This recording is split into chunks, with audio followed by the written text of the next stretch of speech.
Hey, welcome back to Just Bull Street. Today's story is uncomfortable.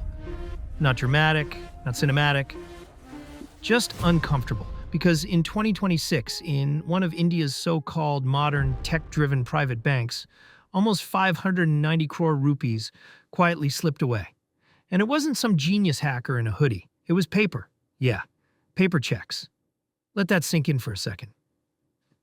We keep talking about the future of banking, artificial intelligence, seamless apps, no branches, no friction, everything automated, everything secure. Hey, and then one Chandigarh branch of IDFC First Bank allegedly loses around 590 crore rupees from Haryana government-linked accounts because of forged physical instruments and internal collusion.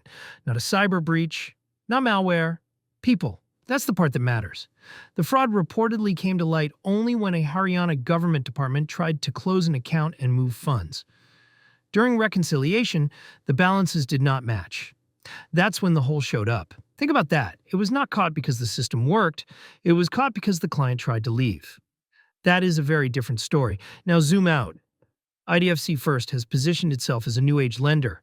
Clean branding, digital backbone, strong controls, the usual maker-checker system where one employee initiates a transaction and another verifies it.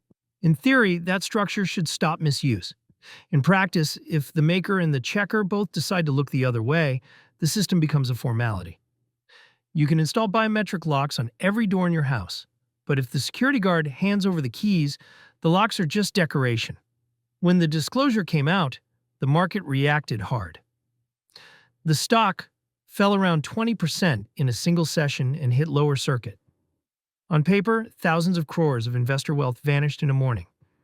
And here's the real punch. The Reserve Bank of India has said there is no systemic risk. Officially, this is an isolated branch-level incident. That may be correct from a stability standpoint. Deposits are insured up to 5 lakh rupees. The banking system is not collapsing, but stability and trust are not the same thing. Trust is slower, softer, harder to repair. When internal governance fails, customers feel it indirectly. Banks become more defensive, more strict, more aggressive on compliance, more aggressive on fees. Not because they are evil, because losses have to be absorbed somewhere. Money does not disappear, it moves. And here's the uncomfortable truth. This is not a technology failure. It is a supervision failure. India can build the best payment rails in the world. We can lead in digital transactions. We can launch new apps every month. But if internal controls cannot stop collusion at a branch level, then the weakness is not in the code. It is in the culture. Fast growth is seductive. Deposits grow, loan books expand.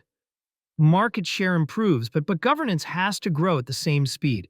If it does not, the gap eventually shows up as a headline. Right now, a forensic audit is underway. Employees have been suspended, recovery efforts are being pursued, the story is still unfolding. But the bigger lesson is already clear. Technology makes banking faster. It does not automatically make it honest. That still depends on people. And that is both reassuring and terrifying at the same time. We will keep tracking how this develops. If the audit reveals deeper structural issues, we will talk about it. If reforms follow, we will talk about that too.